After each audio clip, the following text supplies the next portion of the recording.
It is my honor today to introduce Bob Jesse.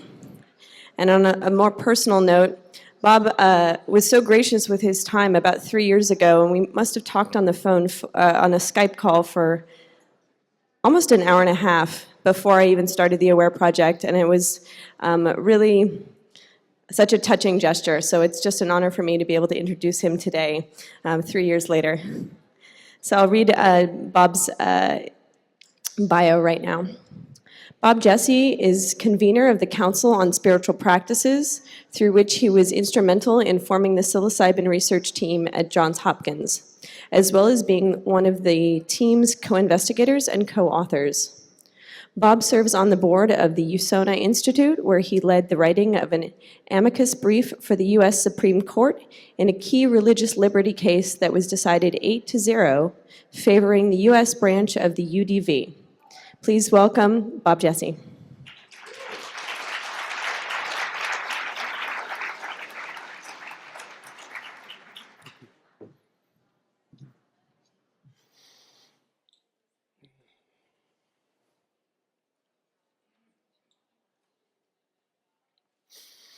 Thank you.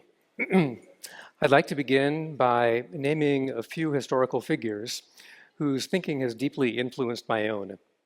Aldous Huxley, Walter Houston Clark, and Lisa Biberman. Also a few of my mentors, Willis Harman, Brother David Stentelrast, Anne Shulgin, and acknowledging his passing last December, a special mention for Houston Smith. You might know of his book, The World's Religions. You're less likely to know of his book, although this crowd might be different, his book, Cleansing the Doors of Perception, which is an incisive, multi-decade view of exactly our areas of interest. So the progress in our field is truly spectacular, and it's really heartening. Walk through the halls, and I hear the word every so often, Renaissance, and it shows up in print and in the media. And taken literally, it is a renaissance. It's a rebirth. But there's another sense to the word Renaissance that has to do with a full flourishing within a culture and not just within a subculture. So if we use that higher standard of the word Renaissance, I want to say it's not here yet. So the question for today is, what stands in the way between now and a Renaissance? Well, a true psychedelic Renaissance might have some of these properties. When the culture at large more accurately understands the psychedelics.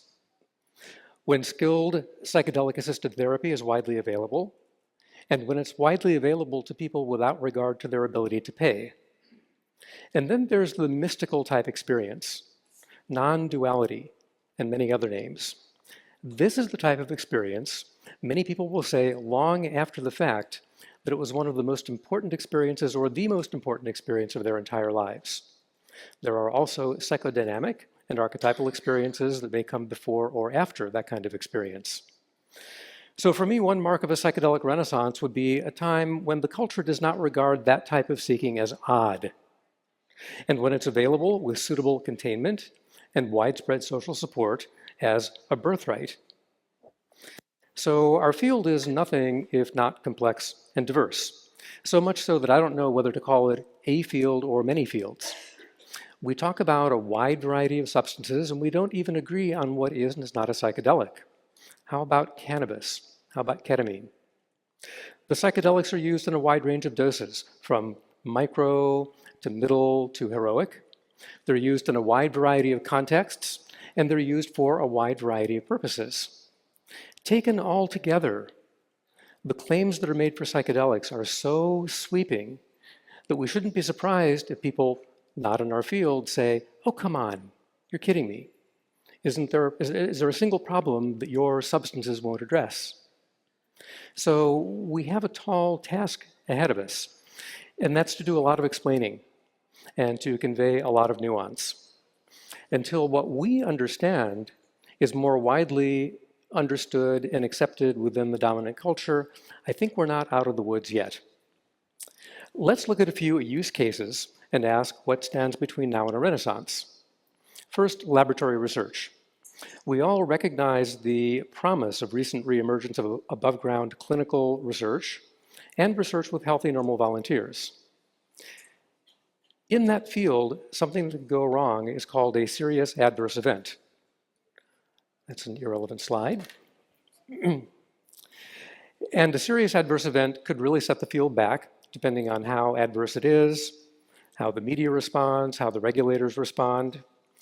The good news is the researchers are well aware of this and understand that the safeguards that have kept the field safe so far need to be maintained throughout the clinical research.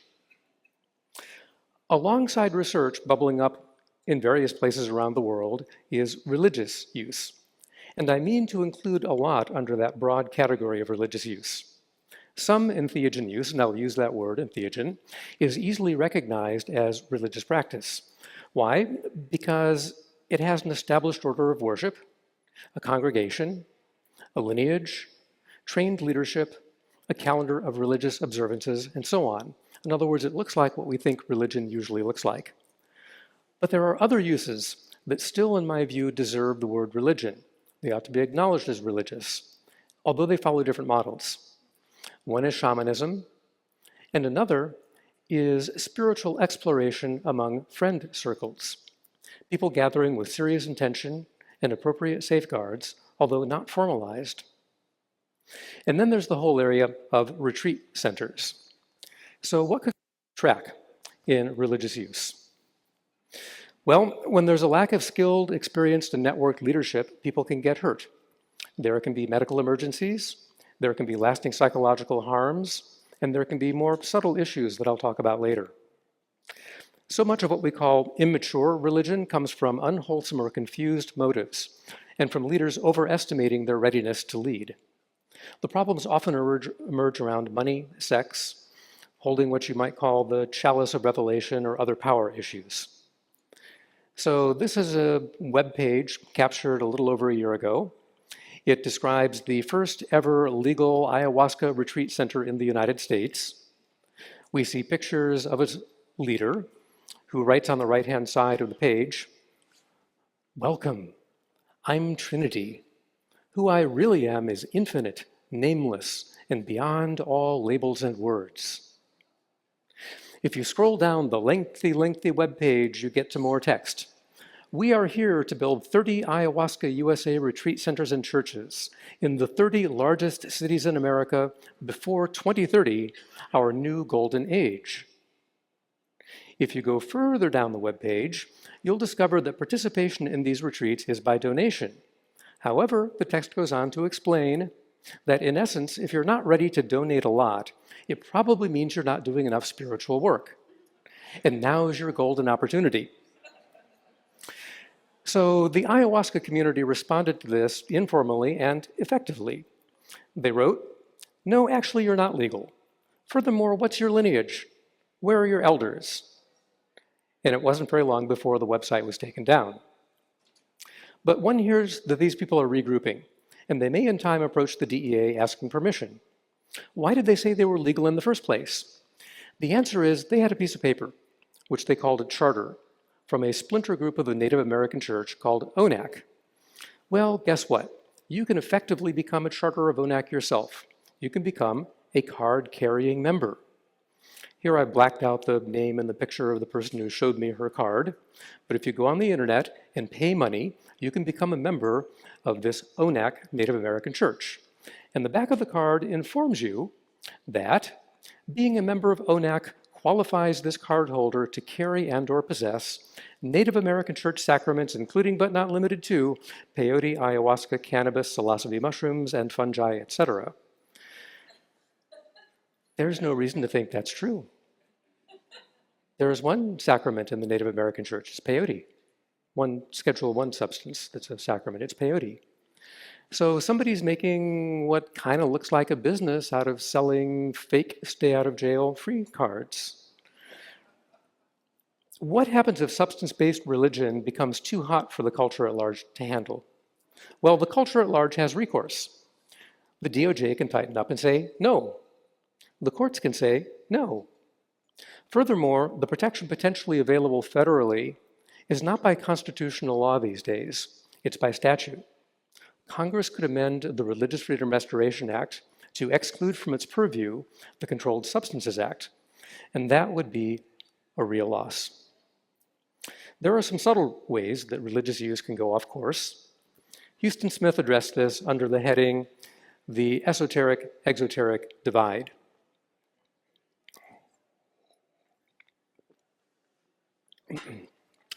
About Huston, he offered to the world a keen multimillennial view of religion and the place of religion in human affairs.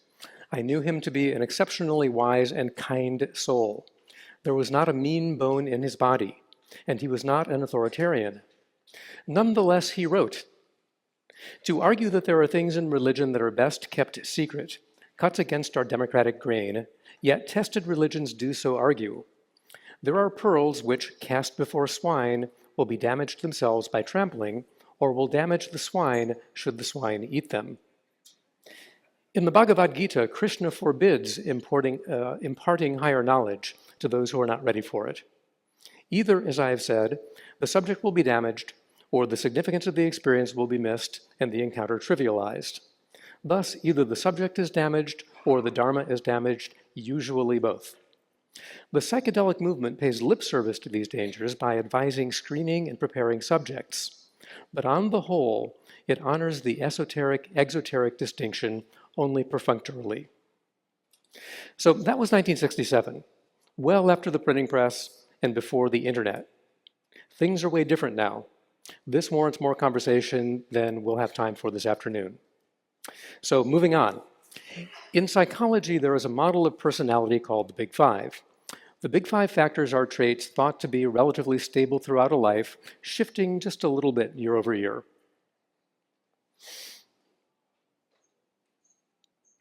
There's experimental evidence from Hopkins, however, that major psilocybin experiences can significantly increase one of those 5 traits. It's called openness. That's a great thing, right? Who wouldn't want to be more open?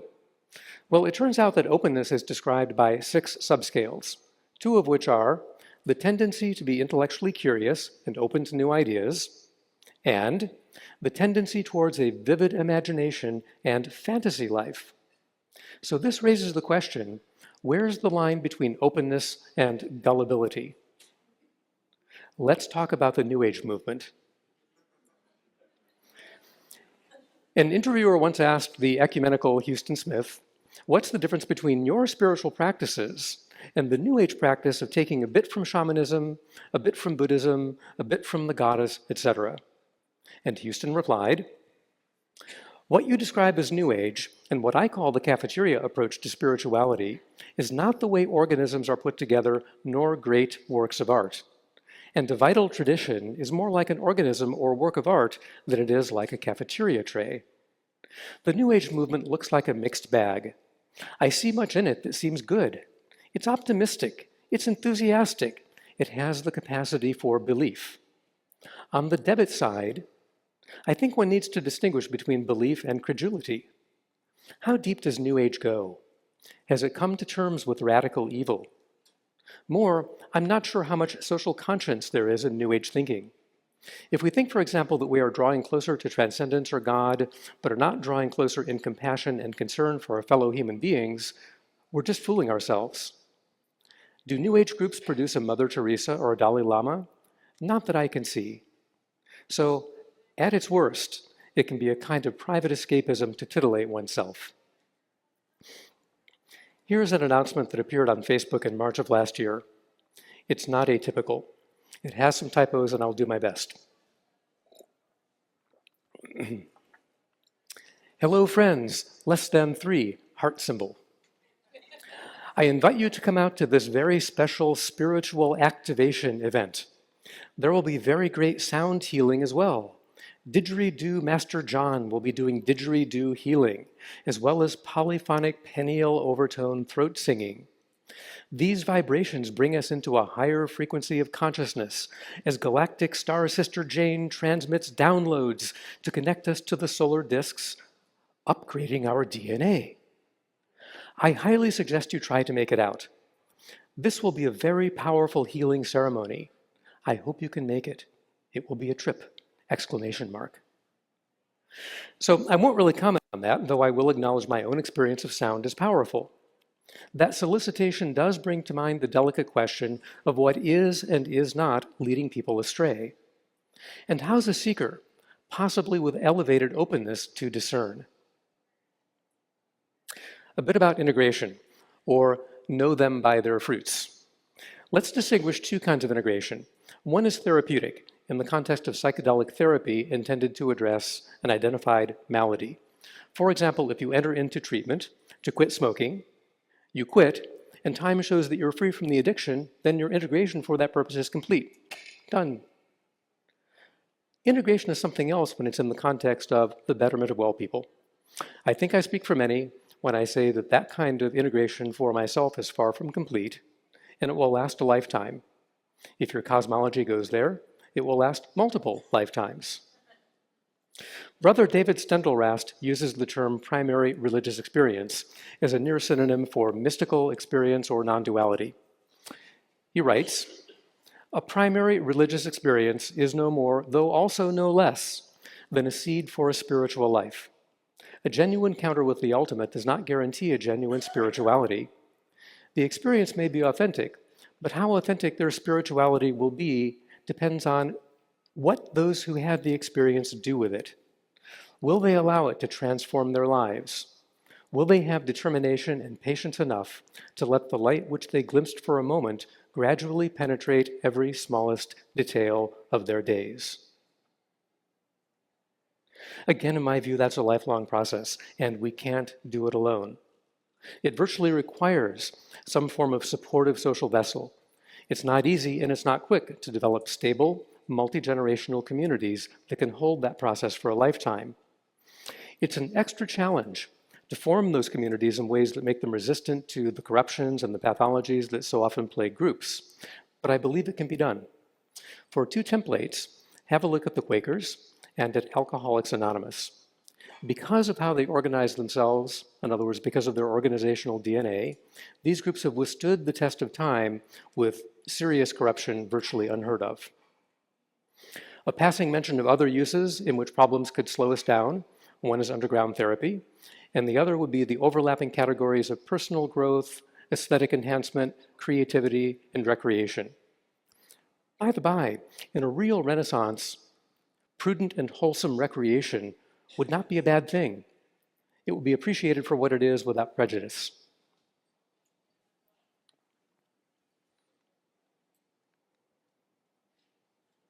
Is this emotionally evocative for you? It is for me. Is the phone tapped? Will tonight bring a no-knock search? Then bankruptcy due to lawyers' bills? Loss of liberty? That's a house of horrors. It illustrates the marginalization and actually the trauma that I think many of us feel due to the drug laws and to drug law enforcement. Most of us share the view that the current drug laws, at least those towards the hallucinogens, must change.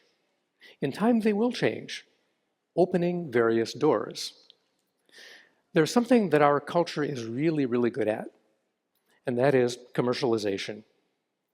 What happens as services become more commercialized?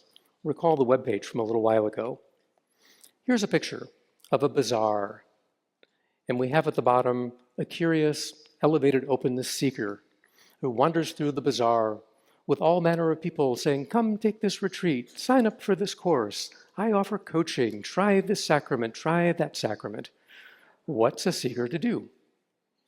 And the motives of these people staffing the bazaar are going to vary. Some will be very noble, and some will be less noble. How about the commercialization of products? What I wanted to do was go into a store where cannabis can be sold legally and take pictures of the various ways it's being marketed, but that didn't seem like a cool thing to do. So instead, I found some images from yesteryear of what were called patent medicines or nostrums. Here we have Pinkham's herb medicine, or effervescent brain salt. Who wouldn't want oil of gladness? Or Indian root pills, or nerve and brain tablets, or some great stuff described in a language I can't read, or Peruvian syrup, or my favorite, circumstances alter cases, so do Beecham's pills. So to some degree, this is already happening. So if we think about changing cultural norms, I hope that we can change them to avoid the one house of horrors that involves criminal justice and the other house of horrors that involves confusing and potentially exploiting people. In a true Renaissance, what would availability look like? We have a model from some decades ago. This is indocybin, which is Sandoz's trademark for psilocybin. They made it in 2 milligram pills, and this is what it looks like before the marketing department gets to it. You can tell what it is, how strong it is, what's in it, and there's nothing to attempt to woo you. It's exactly what it looks like.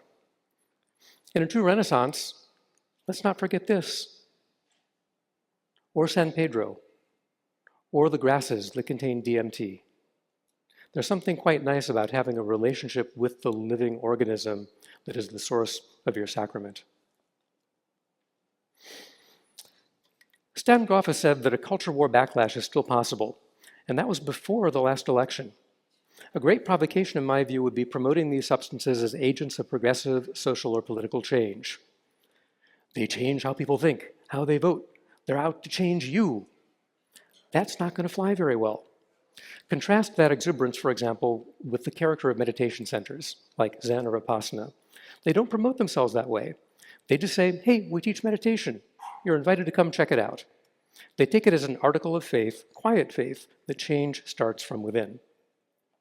When public hearings are held in Washington about the FDA process, those processes are not immune from political forces. I hope that they sail through without too much flack. Our field entails some particular occupational hazards. 2 of them are inflation and grandiosity. Examples abound. One preventive is the AA tradition of attraction rather than promotion, and it's consonant with the notion that change starts from within. A corrective to those hazards, as well as with other benefits, is for us to develop a culture of freely offering and receiving feedback, even when it's uncomfortable. I'll make it personal. If you hear something from me that sounds off track, particularly if it seems like it could harm our collective interests, I will welcome it if you come tell me, even if it makes me uncomfortable, and I will do my best to receive what you have to say and to thank you for it. Imagine how much stronger we would be if the entire culture, our entire culture, held each other's backs in that way. There's a context for everything that I've said today, which you could call the long arc, spanning generations. Some of the milestones we care about may be reached in just a handful of years. For example, the clinical availability of psilocybin and MDMA for therapeutic use. But this larger task of developing stable, multi-generational communities to play out lifelong integration, in which we come to let the light penetrate even the smallest details of our lives, that's the work of lifetimes. I look forward when we can all claim a true psychedelic renaissance.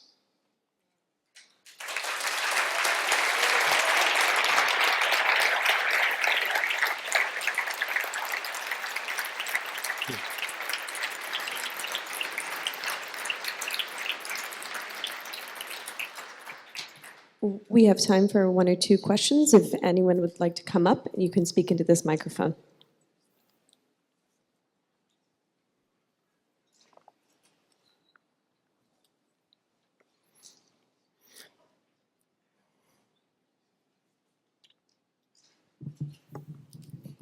Bob,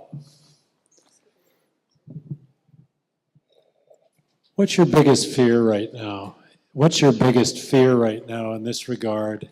And what's your considered response? Because you and I have talked before about the potentiality of this going off the rails. It's a great question. For a little while after the election, I lost sleep for the same reasons many of us did. Other than that, I don't feel embodied a lot of fear. And one of the reasons is I might be a little bit too anchored in this long arc. I might be a little too, well, if not this decade, a couple decades from now, if not in my lifetime, some other lifetime. And that's not necessarily the most compassionate stance. So I'm not actually that fearful. But if I look for fear, it's in the form of a cultural backlash. It's in the form of unbridled wonderful, youthful, bubbling enthusiasm with insufficient containment, with insufficient social fabric that somehow metaphorically spills out into the streets and looks to the dominant culture like things are getting out of hand. We were there in the late 1960s, and there's room for it to happen again. What is the corrective to that? I've offered two, and I'll say that meetings like this are tremendously helpful for weaving together community fabric. The internet has completely changed almost all of our lives. So there's reason to believe that being in more dialogue, having each other's backs more, pulling aside people that are going astray in ways that might hurt them or all of us, we have a real opportunity to do it much more smoothly this time.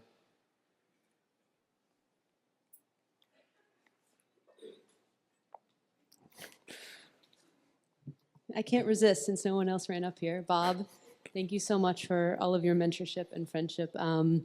You've been a major bridge builder between various of the camps within the psychedelic research, science, and culture communities. Because you have so much intimate knowledge of a lot of the powerful organizations running the FDA, clinical trials with MDMA and psilocybin, do any of your fears include a real restriction or narrowing of the people who have both access to the medicine and also the ability to be the guides or the elder wisdom leaders in the movement because they aren't medical people, they aren't clinical psychologists, they aren't therapists? Is that part of your fear? Because it's part of my fear. And I wondered if you could talk a little bit about that. Do you remember the Whitman line, do I contradict myself? Very well then I contradict myself. I contain multitudes. Let me contradict myself. I would feel sad if the above ground emergence of these therapies is restricted to a very small group of people with particular licensures and board credentials and special training, when so many people in various places in the world have been doing it for a long time, lacking those pieces of paper. So it seems just kind of unjust to shut out what might be, in many cases, the more experienced experts. So that's not a pretty picture.